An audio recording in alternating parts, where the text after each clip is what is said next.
Good morning, you badass motherfuckers. It's the All On Me, the morning drinking show. I'm your host, Greg. Getting back on this motherfucker once again. We getting back on this motherfucker once again. Another day of life, motherfuckers. It's life. Life. What does life even mean to most of you, man? And y'all got a real perspective on what the importance of life.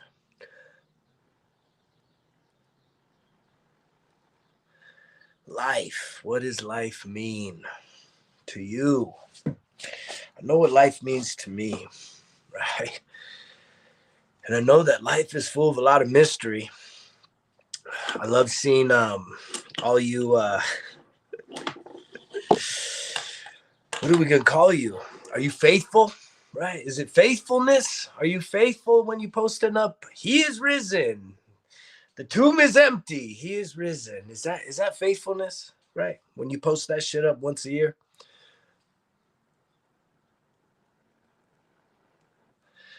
Because it seems like that life being raised, right?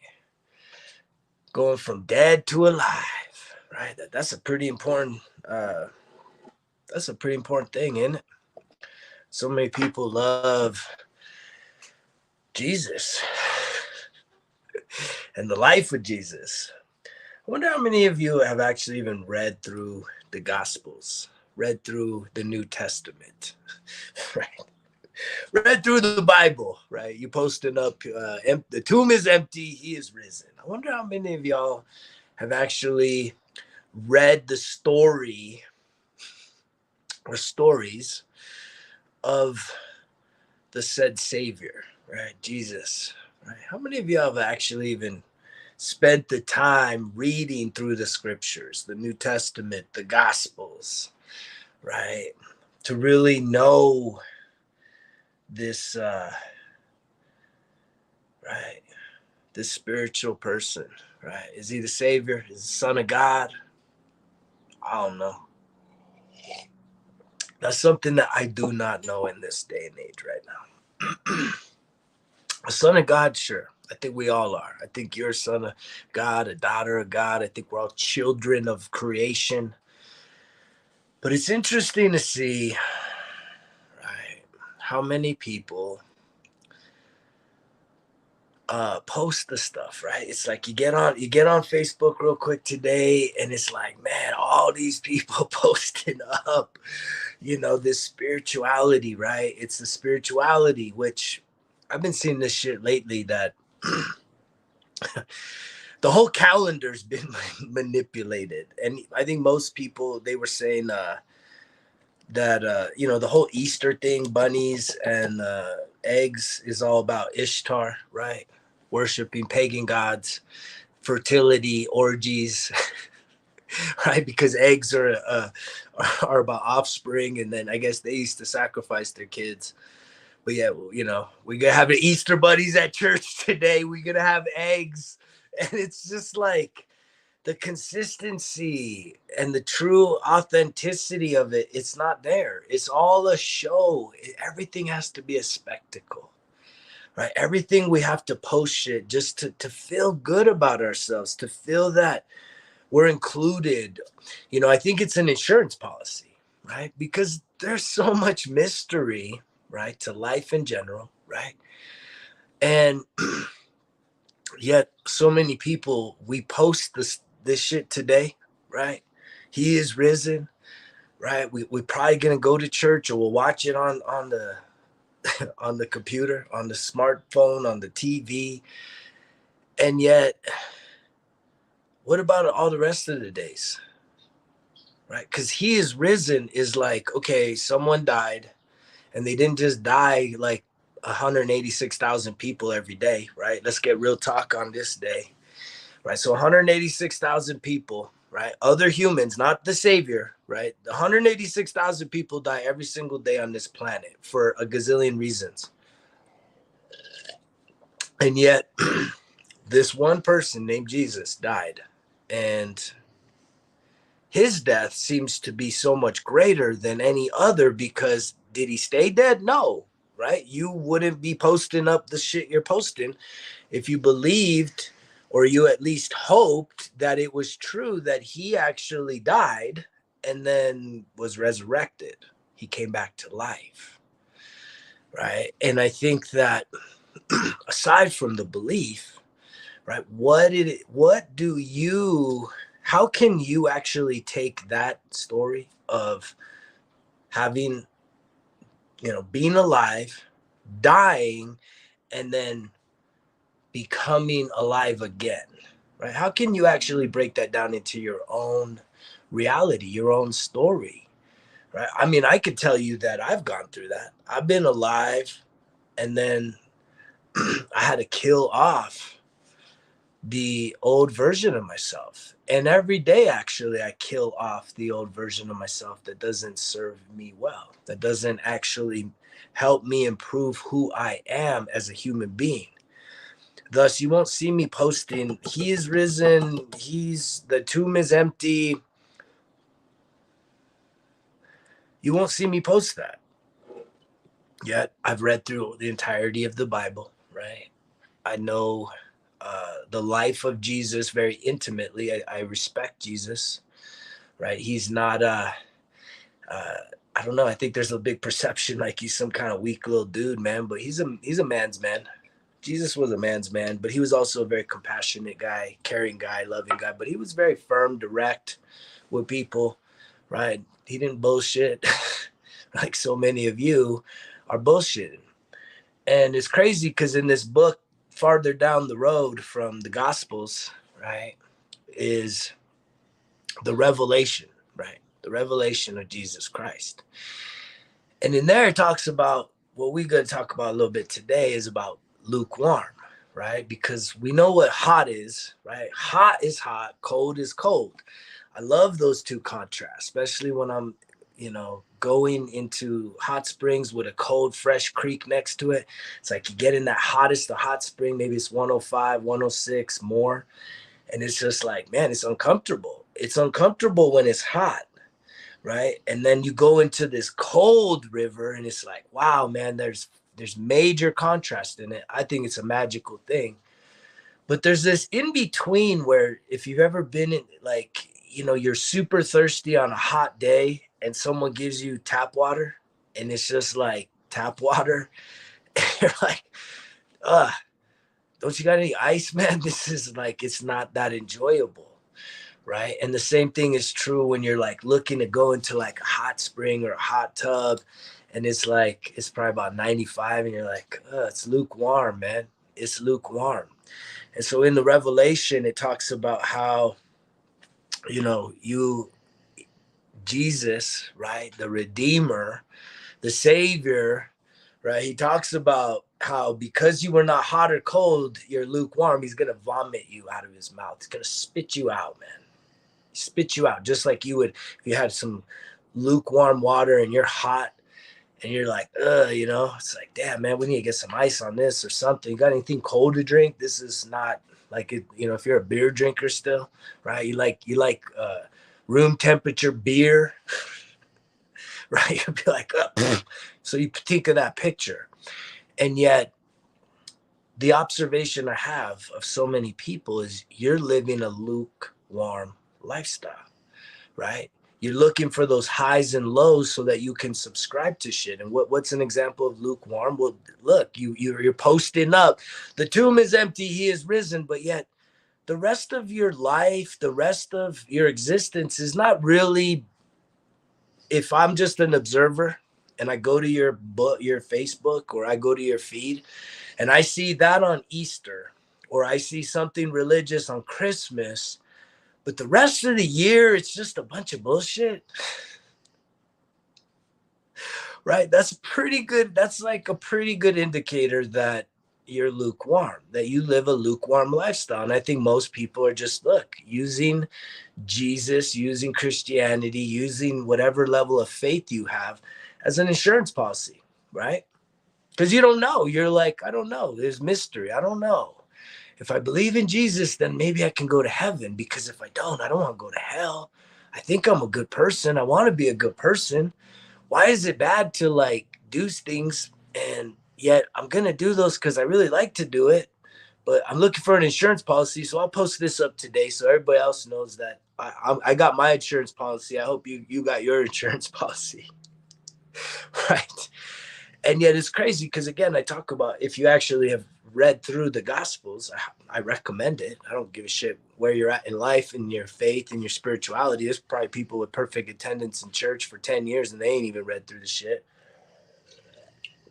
But Jesus literally says, look, man, in order to follow me, you gotta deny yourself. You gotta lay down your life, right? You have to like stop everything you're doing and live a life that resembles just total devotion. He wants total devotion, not like part-time devotion, not a little devotion, right? He wants total devotion, right? And so when I see so many people lukewarm in their life, right? Aside from religion, because this isn't a Christian church service right here on Easter, right? Which Easter, the word Easter and all the eggs and the bunnies, it's pagan, which is just so wild, man. We don't know what the fuck we're believing and what we're investing our emotions in. We really don't, man. We really don't put enough time and effort in researching and really trying to find our truth, right? Because again, like, if you're gonna go all in on something, like, go all in on something. I mean, if you either believe Jesus is your savior or you don't. I mean, you, like, those of you that are like, well, I kind of believe it. Well, you're the ones that literally do not live a life that is reflective upon like this Christianity 365 days a year. And yet you post this up today because it's an insurance policy. It's just a what if this is true? And I don't want to go to hell. I don't want to die. I don't want to go to, eternal damnation, which even that sounds crazy, man. This loving God, he's going to put you in eternal damnation for doing what? Right? For surviving the trauma as a child, right? For getting programmed with all this generational trauma as a kid, and then looking for ways how to alleviate the pain of said trauma, emotionally speaking, and then turning to vices, turning like to things that clearly give you temporary relief, a little hit of pleasure, but it doesn't last that long. But yet that's what you need saving from, because the life, one, you were already born all screwed up, which, like, isn't that the designer's responsibility? Because most of us think, well, free will is, I get to do whatever I want. That's not free will. That's just, acting on whatever thoughts you come to, right? Running down the road naked, saying, I want to go, I have free will, I could run down the road naked. I mean, that's not really free will. That's just, you running around naked, making a choice that I'm gonna go run around naked, right? Someone might stop you from that. But when you really get to it, and this has to do with so much of the aspects that I talk about every single day, which is mental health, emotional health, spiritual health, and physical health. You're lukewarm. You won't go all in on saying, I want to improve my mental health. I have some mental issues, right? So many of us you guys are afraid. You're afraid to say, hey, look, I got mental issues. I got some shit going on in my head, right?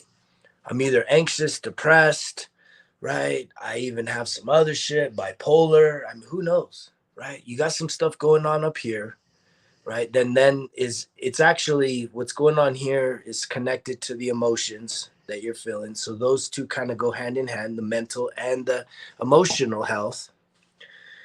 And yet you're lukewarm. You're like, you have issues, but yeah, you don't want to do nothing about it. You won't go all in to try and improve your mental and emotional health.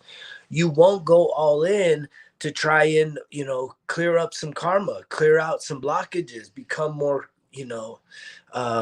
clear spiritually speaking, right? Righting some of your wrongs. right? Getting some forgiveness, seeking forgiveness, making amends with people that you've hurt, taking responsibility for the shit you've done. That's the spiritual healing, right? That's what it takes. Clearing karma, clearing the bad things that creates blockages in your soul, man. When you're doing shit and fucking people over and then taking no responsibility for it, whether it's big or small, it don't matter, right? Playing the victim, acting as if everyone owes you an apology, but you ain't done nothing wrong. And it's like, that's get out of here with that shit. And then it's knowing that, look, you're not even physically healthy. Oh, but I got all these health issues. Well, your health issues are related to your fucking intake of food 9 times out of 10. But you don't want to face that fact either, that you need to switch up your nutrition to improve your physical health. You need to start becoming more active. But yet what? You're going to go lukewarm. You want quick and easy, right? You want to blame your genetics. You want to blame your, whatever. You just don't want to say, hey, I'm going to go all in to improve my health, to improve my body, to become a more active human being, right? That I'm going to actually set some goals that are going to challenge me, but I am all in. I'm not going to be lukewarm. I'm not going to say, oh, I did it and then I fell off the wagon and now I'm over, game over, right? It wasn't meant to be, right? That's so many of us, right? We try something and then we hit some resistance along the way and then we say, it's not meant to be, or I can't do this. It's just too hard. It's too hard. This is impossible. This is like, look where I'm at. I got to just settle for where I'm at. I'm not being realistic to think that I couldn't turn back the hands of time and have like a body that is equal to who I was pre having multiple kids, who I was pre marriage and divorce and all this stuff, man. When it's like, that's lies. It's all lies. Carrying around all that extra weight, right? That's not doing you any favors. And yet I know I'm rattling your cage, and that's the intent of this message, right? This message is meant to challenge you. Every single time I get on here, if you get on here and you listen, it's meant to challenge you. It's meant to really kind of piss you off. And what, are you gonna be pissed off with me for calling you out? Or are you gonna be pissed off with you for fucking living a half-assed life, a lukewarm life, right? No one wants a fucking hot beer. No one's gonna want tap water when they're fucking thirsty and hot, overheating, right? No one on a freezing day that you're just like really craving some hot cocoa, right, is gonna want a fucking chocolate milk. You know what I mean? It's like, it's not what satisfies. And yet you're willing to settle in all these aspects of your life, right? Because you're an adult and no one can tell you what to do, and you can play a game and you can use faith as an insurance policy and act as if somehow today is more important than the rest, when it's like, honestly, today ain't probably even, if like the accuracy of our calendar is so distorted, right? That for today or this season to truly even be like a commemoration, right, of when Jesus rose from the dead, right? That to like, for this to actually be that, it's very unlikely. Do most of you even realize, if you're Catholic, right? Do you guys realize, I think the Catholic Church came around about 600 years after Jesus died. I mean, look this shit up, guys. Look it up. Like, y'all don't get this. You think it's like this continuation, but when you look at and you watch, I watched a lot of documentaries on faith, but it's like it's called the Roman Catholic Church, and Constantine, right? He was the emperor of a Roman Empire, and the Roman Empire was in collapse.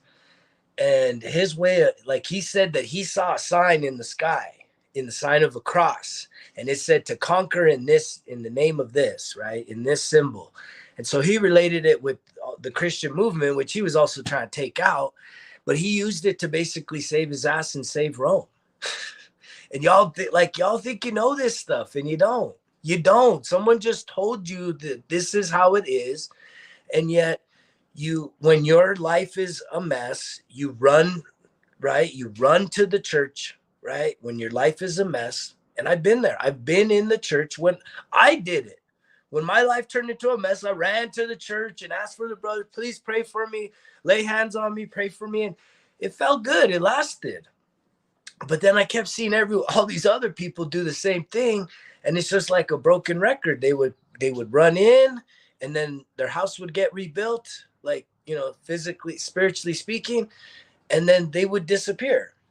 And then yet even the word says, like, the faithful people, you should never let someone just fall away. You should always go and, you know, look for them and take care of those people that get lost. And yet ain't nobody ever checked up on me.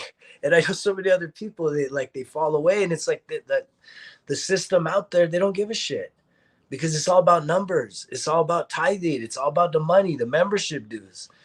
And I know a lot of faithful people that are realizing that the church, right, body is in decay because it's become a spectacle, right? Real church is probably just this, man, real fucking talk. I have more real church experiences just one-on-one with people, just caring about people, ministering to someone's fucking suffering and their hurt and their fears, right? And just trying to speak life into them, like what I'm doing here, man, is just to say, look, you can't keep living a life that's mediocre, that's lukewarm, that's half-ass, right? You deserve more. You need to challenge yourself more in this life, because you will not ever feel content or, you know,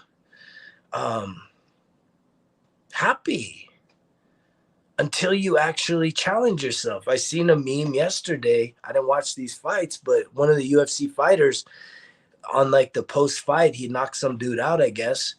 But he was so ecstatic. He was so happy, but he reached out. And it's funny because all the spectators are like cheering for him, saying, yeah, you're right, man. You're right.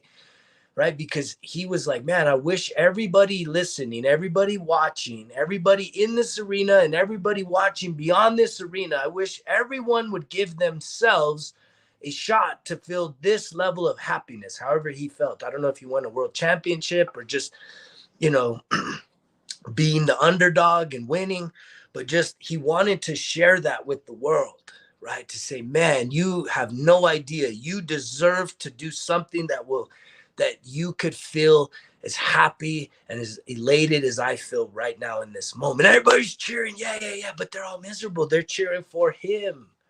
They're happy. They're feeling a false sense of happiness because they got to see him in his happiness. And that's not the same. That's not even what he was talking about. He's like, dude, no, I don't feel, you don't know how I feel right now. It is so incredible. And there's no way I feel this same sense of happiness and being fulfilled and incredible when I am watching one of my bros win. I just don't feel the same. It's not the same when I watch someone else that I know kick ass, right? I'm excited for them, but it's not the same as when I just got done kicking ass and going through a fucking hell of a training camp. If any of you have seen Creed, I mean, it's like these fighters put themselves through just this disciplined regimen of just work every day, grit, grinding, hammering their bodies, just preparing themselves for battle, right? And then yet one guy wins, one guy loses, man, woman, whatever. Somebody's gonna be on the losing end.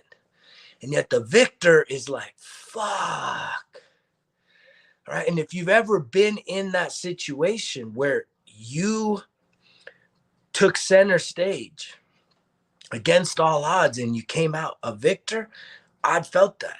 Did I feel that in a fighting ring? No, I have felt it in the business ring. I felt it winning national awards for serving others in higher education, right?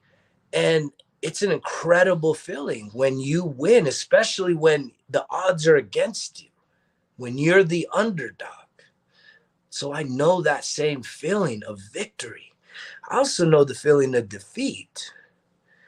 And it's like those defeats and the sting of that defeat, right? Being in that low fucking pit, man, it's what really makes when you start stacking wins, it feels so good. And that's what this fighter was trying to convey to people, like, man, y'all motherfuckers just sitting here cheering me on, and like y'all don't have a clue. Like, I know you're excited for me. Thank you. Thank you for being excited for me. I'm the one that did all the work.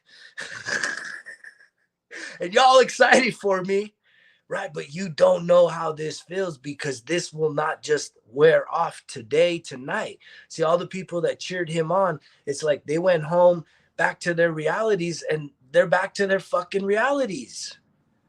And they don't get to still sit there, but he gets to sit there and revel in that victory, and really just sit on it and be so appreciative because of what he achieved. And what he was saying is, man, all you motherfuckers watching this shit need to step up in your own life to try and find something where you can experience true happiness for something you are accomplishing through overcoming challenge, overcoming adversity, overcoming obstacles, overcoming haters, overcoming doubt, right? Overcoming critics, right? People questioning you. People saying you're crazy because you think this way, or because you want to believe in that, or because you think you're capable of accomplishing this big thing. That's what people are going to do. It's happened to me. It'll happen to you if you have the courage to take on that challenge in your own life. But you will not feel that sense of being alive until you overcome something that is scary, something that really frightens the fuck out of you. But it's not because it's dangerous and you're going to die if you do it. There might be a possibility on some things, some levels, where you have to overcome fear, right? But if there's training, and if someone else has done it without dying, that means that it's possible you could too. But yet, more times than not, just like when we are cheering on someone else's work and accomplishment, acting as if that was my fighter, I knew he was going to win, I was all in on him. And it's like, that's great, but that's not you. And you don't get to revel. You don't get to have his victory, but you do. You do it with all the sports. You do it with your politician. You do it almost every issue right now. Celebrities, everything, right? Even Jesus on Easter, you are using it as an insurance policy that somehow you're for Jesus. I'm for Jesus. Jesus, Jesus, he's risen. And you're putting it out there. But yet it's lukewarm, because you're acting as if like, oh, today's the day. This is the weekend I need to show up for Jesus. But the rest of my life, nah, I'm just going to show up and do the insurance policy shit on the days or the weekends that matter most, as opposed to having consistency of life, whatever that consistency is. But that takes what? Discipline, commitment, dedication, right? And that's where most people are like, I can't do it. I can't be consistent. I can't be dedicated. I can't commit myself to anything. So I'd rather just fuck around with a lot of little things, right? Because again, it's hiding in the crowd, right? You're hiding in the crowd. Today's the day. Everybody's posting it up. What's making you different than anybody else? This is how I stand out from the crowd, right? Right here, man. I speak my truth. I speak what's on my mind, right? I don't need to be rehearsed. I'm not going to tell you guys what you want to hear. I'm going to tell you what the fuck you need to hear. This is the real talk. This is calling you motherfuckers out, calling you to the mat and saying, get out the fucking stands and get in the arena. Become the participant, not the observer. Don't just sit there and be a spectator of life, because this life is yours. As you're watching someone else's life, right? Clearly, you're not watching your own. Clearly, you are wasting your time. And time is the most precious thing we have. And y'all don't want to see that. But then that's why you will jump on the bandwagon of saying, oh, the insurance policy is, I'm going to post, he is risen today.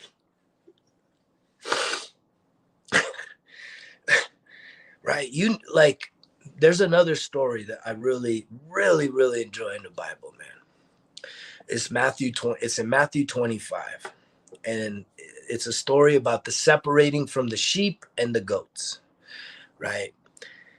And again, because I don't just read, I do research, right? When you think about a sheep herder, this is really interesting, right?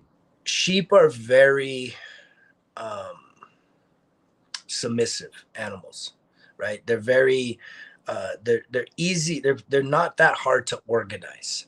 That's why you have even dogs. And I've seen some incredible sheep dogs, like driving up in through northern New Mexico, where I'm like, I see a big flock of sheep, and then I don't see a human there, and it's like they're on the right side of the road, and I'm passing on a highway, and as soon as I pass, the sheepdog knows to literally, okay, the road's safe now, and it literally will walk the sheep across the road. Crazy stuff, man. Like, I've seen crazy stuff. But anyway, sheep are really submissive and programmable. Goats, on the other hand, are a little more obnoxious. They're a little more loose. And there's some pictures you can find where you can always tell which ones are the goats, because they're not like in that proper formation. They're usually the outliers. They're the stragglers. They're the ones on the flanks that are sort of not in the group, the bunch. And so in Matthew 25, and this is applicable for those of you that are living hypocritical lives, where it talks about the sheep versus the goats and separating of the two, right? Because there's many people that declare to live this faithful religious life, but yet I don't know. I'm not judging you. I don't know your life. I don't know what you're doing behind closed doors. I'm just calling you out. And if this shit resonates, then it's probably applicable to you.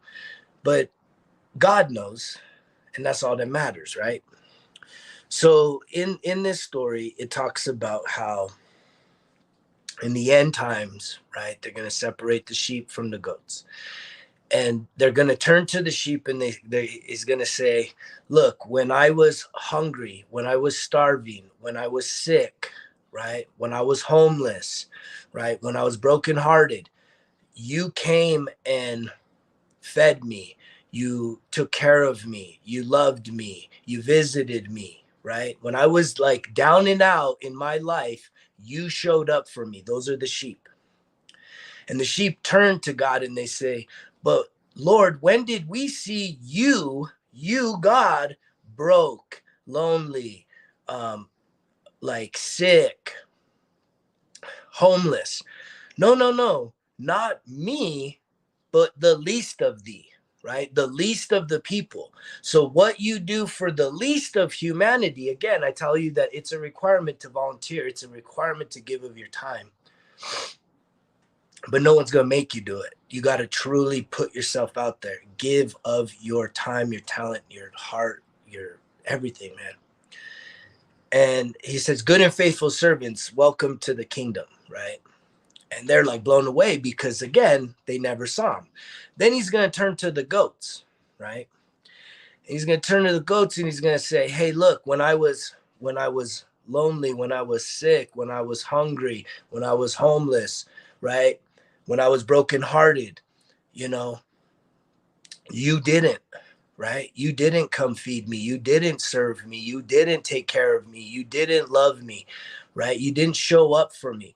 But Lord, when did we see you sick and lonely and homeless and this? He's like, no, not me, but the least of thee. You never showed up for someone else when they were truly at their lowest of lows, right?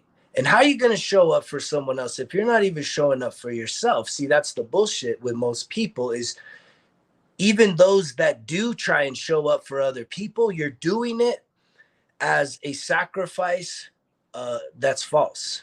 Because if you are not truly taking care of yourself, right, then you're doing it as an act, which is really just sort of like this insurance policy for kindness, right? And that's really the key to it all, is that there's those that do this shit out of the abundance of their life, right? They have gone through the mental, the emotional, the spiritual, and the physical healing and awakening. And then from that, they can go, like the things I do now, it's like, it's not with strings attached. There's not a hook. There's not a trick. When I do something for somebody, it's not, you don't owe me nothing back. And even when I do help people out, whether it's a financial help or whatever, I always say, hey man, don't ever pay back, pay it forward. Because when you get back on your feet, when you get back on track, right? Don't come circle back to me and say, here, man, I wanted to pay this back. No, no, no. Find someone else that's looking for that and go and serve them. Go and help them, right? And yet, so many of you, it's like you think by posting, you're honoring God by posting to the world and making a declaration. And that's the lukewarm shit, is when you post. I almost think like the meme posters, people that post other people's shit, memes, and all this other bullshit, it's like, that's a pretty decent indicator, right, of a lukewarm life. Because if you were truly living your life on fire, remember I wrote this the other day, right? Set your life on fire, man. Right? Some of you are just fucking stiffs. You're dead. You're cold. You're not even living life. But some of you are just kind of wishy-washy, wishy-washy. I'll try this. I don't like it. I'm not going to try that. I'll try this. Wishy-washy. When's football season? Wishy-washy, right? Looking for the next thing. No consistency, no commitment, right? It's like you say, oh, this team for life, but then that team don't make it to the Super Bowl, but then you're rooting for somebody else. I saw it here regionally with the NC2As, right? Because we're in the Mountain West Conference, and our team, the Lobos, New Mexico, right? They everybody thought they were going to kick ass this year. They didn't. I don't watch the games, but I at least hear that news enough. But yet one team in the Mountain West, which is a rival, got to the finals. And yet all of these fans from here in New Mexico were like cheering on this Mountain West team, because again, it's like we have to feel like we are still involved in winning, even though our team got their asses kicked like a long time ago. But we don't want to stay committed to that, to say, hey, because at the end of the day, you can't do anything to improve the chances of your team actually winning. All you do is cheer. You just waste your time cheering for people that don't know you, that you don't know, and that will never probably know you. Maybe you take a picture with them. That doesn't mean you know them. You'll post a picture with some celebrity or some athlete on the thing, and it's like, that doesn't make them your friend.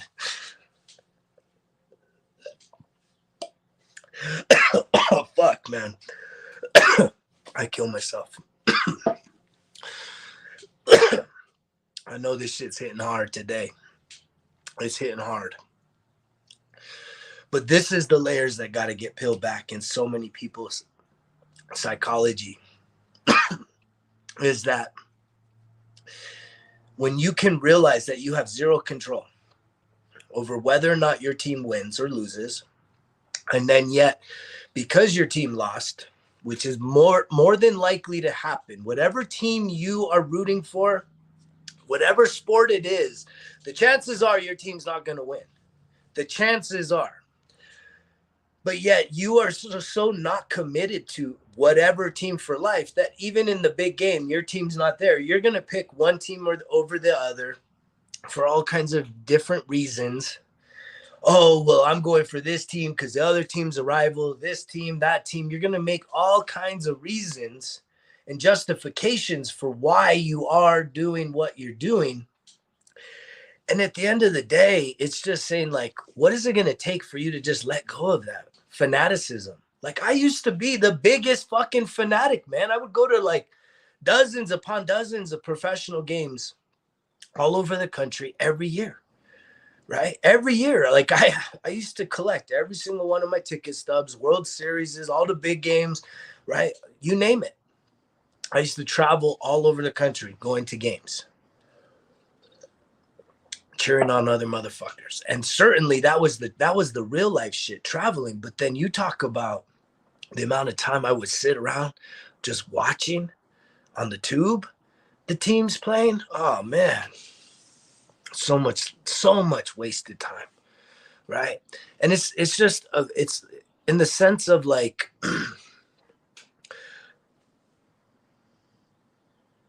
since I stepped away from that fanaticism, right? I don't care. I don't watch any sport. It's too boring for me to watch sports, right?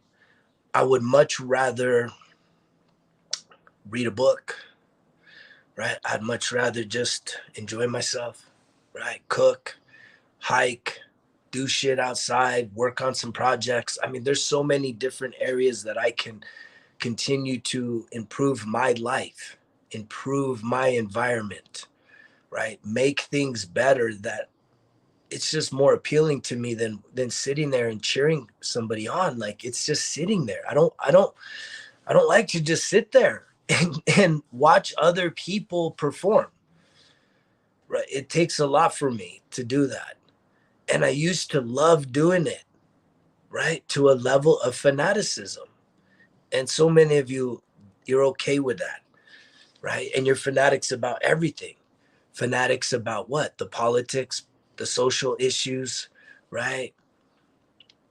The economy, the COVID, right? You're fanatics about all the sports. And it's just like, what does that do? That's just your attention, right? In this life that is truly, uh, it's all about energy, right? We do have infinite energy.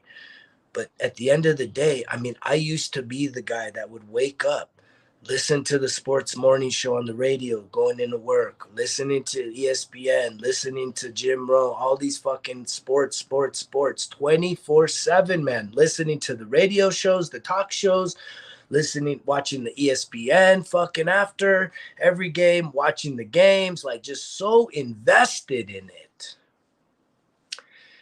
And yet, what does it do for me? How did it improve my life? It didn't. It didn't. And that's this message every single day is I'm now invested in things that only will build me up, that will improve the quality of my life.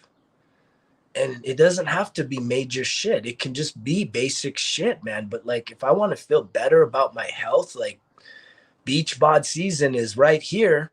Most of you don't want to jump on the fucking transformation train and allow yourself to be coached, allow yourself the opportunity 30 days to just see what is possible, right? Because you're too afraid, because you're too lazy, because you're too scared, right? So you're not willing to allow someone like me to help you out, right? Because you got pride, you got ego. I'll figure this out. I do it on my own. Fuck this guy, whatever. It doesn't matter. It doesn't matter to me because I am locked in. And I'm going to continue doing what I'm doing. And I know I'm inspiring people, right? I'm inspiring people I come across, right? In just random conversations, random encounters, but they're not, right? I always look at things as being aligned. And I'm going to continue to get on this and continue to challenge people with a message that says, look, I get it. I get it. At some point in your life, someone told you that Jesus is the Savior, right? He is the way, the truth, and the life, right? He is the light. He is the Lamb of God, right? He died for your sins, right? He's going to save you, and it's only through him that you could be saved.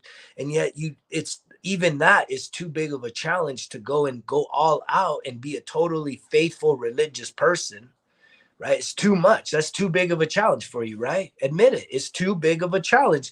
But yet you have an insurance policy and you justify it in your mind that posting up the fucking meme today that every other motherfucker's posting up gets you in the club. Well, I don't know. The sheep versus the goats. Where is the action? And God isn't looking for you to like just show up to church and serve church people. I'm telling you, it's the people that are busted up, man. It's the least of the least, as I just saw 4444 go across this. So I know I am aligned, I'm speaking truth, and I'm reaching people's hearts and minds, right? That you can't just pretend. And there's a lot of you that are, you're just pretending to play the part. and it doesn't give you satisfaction on a deep, deep level, right? And you're going to continue doing that until you're done, man. Some of us really got to hit a major fucking crisis in life to wake the fuck up, to snap out of the bullshit, and to quit giving a fuck about what other people think, and that we're just going to go all in, and we don't care if people say, hey, you're crazy. What is wrong with you? Why are you doing this? Why do you think you're so much better? Why do you think you're so good? Why are you switching up? Right? Because they don't want to feel insecure. They don't want to feel like it's when you kind of peel back the curtain and shine in that light on your own life and start making those changes, right? I mentioned about, the spiritual health, right? Mental health, emotional, and the spiritual health. That spiritual health is getting right, clearing out a lot of karma, clearing out a lot of debt that you have with other people, energetically speaking, taking accountability for some emotional and some damage you've done, whether you feel justified or unjustified. It's a powerful thing when you know someone is not doing the best because of something that an interaction that you had with them, right? And you go and you say, hey, you know what? You reach out. That's a powerful thing. When you actually reach out and you say, hey, you know what? I hope you're doing good. I owe you something, and I'm here to say I'm sorry. I know I hurt you, and I hope you'll forgive me. That person may say, get the fuck out of here, man. Fuck you. I hate you, blah, blah, blah. You're good. From that moment forward, you're free, right? You are free. However that person responds has nothing to do with you. Most people will actually break down crying. They'll be like, oh my God, I've been waiting for this forever. I didn't even know I was waiting for this, but I am so incredibly grateful that you came back and had the strength and the courage. And it's not even about who's right, who's wrong. It's just releasing people, right, from situations that you had with them. And that's the sense of, that's true humility. That's really living a just life. But that clears out that spiritual karma. You'd be much better suited to start focusing on some of that than posting up some memes about how Jesus is risen. But what takes more effort, right? And you're going to go with what takes the least. It's the least, right? The lukewarm lifestyle is doing the least, right? The least. Whatever is the least, you will do. So whatever is the least, just say a prayer, just post a meme. There's my insurance policy. Hopefully I get into heaven. I don't really know if it's even real. Whatever. Good on you, man. Good on you, right? That's the beautiful thing is everybody gets to do this life their way. You get to do this life your way. And I am a believer that this life is not the only life. I think we have lived multiple lives, and I know that that's not in the Bible, right? But there is something about it. There's something about that reincarnation, that multiple life experience, right? That it doesn't make sense. And that's just some of the mystery. That's the mystery of all of this, right? Because I can see a lot of similarities, not just with Jesus, but Krishna, Muhammad, right? All of this, right? Abraham, like there's just so much, connection with all these different religions all over the world where there's like these, Buddha, like there's these people and these prophets and these like spiritual beings that just, when you open up your mind and open up your eyes, you can start to see a lot of interconnection with it. And I've been going into some deeper realms of why is that all connected, but I'm not getting into that here, right? You celebrate what fits good for you right now, but do a check-in, right, with yourself as to what is authentic for you, right? What is something that you can truly start to live out every single day of your life, right? What faith, what beliefs, what values are you going to truly live out every single day of your life and start committing to that, right? Because if you value health, well, go look in the fucking mirror. And if you are like way, way, way, way, way overweight, well, then guess what? You are not honoring your values and your beliefs. right? And that is the major crisis right now. And you're going to blame it on all kinds of bullshit. But at the end of the day, if you say you value health and yet you are walking around unhealthy, sick, with all kinds of medical issues and a lot of extra weight, right? Then guess what? There is something you can do about that that will honor yourself. And it's little by little, day by day. But you have to be willing to get honest with yourself and start to commit to some shit. And that's the hard part for so many people, is truly committing and dedicating ourselves to whatever we say we believe. And so many of us, it takes building self-confidence. Well, how do you build self-confidence? By keeping your promises and the words to yourself. If you started 23 saying, this year, I really, really, really want to improve my health and my fitness. And here we are, already marching through April, right? Your confidence is down if you haven't really stuck to something this year, consistently stuck to a plan or a program and given it your all, right? That is how you destroy your confidence and your esteem. The way you build it is by committing to something, and no matter what, you show up because you have established a goal and you know your why, and you're not going to give up. Even if you mess up, man, you mess up, good, get the fuck back on. The reason why most people fail is because you're afraid for accountability. You're afraid to have someone else hold you accountable, right? And that's why someone like me exists in this world, to help others with accountability, to be a guide, to be an example, man, to be a real example. What kind of an example are you? Think about it. What life are you living right now? Right? You posted up, he is risen. Okay, the people that know you most, if you're a parent, do you have kids? Do you have grandkids? Right? Do you have brothers and sisters? Do you have like family members that live around you? If they were to have an opinion about your faith, right, what would it be? What would they say your life was about? Because you can try and say that you're this, but what people are observing in you every single day, that is probably closer to the truth, right? But only you know. And you're the only person that can make a difference.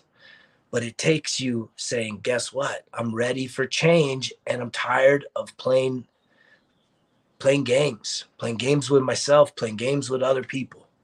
Because I want to have some actual fucking transformation happen in my life too. Right? That goes back to this fighter, man. He was calling all you motherfuckers watching this shit out. I wish you could feel this. But in order for you to feel this, you have to step up to your life. You have to embrace something and give it your all and be willing to fail and go all in on you when everyone's calling you crazy and everyone's criticizing you and everyone's telling you, come on, give it up. Don't do it. It's not going to work. Whatever you're dreaming that's crazy. But there's something inside of you that says, I don't care what anybody else thinks. I've been given a vision. I've been given a dream, and I am going to continue down this path no matter what until it comes to be, right? That's real faith. That's real belief, right?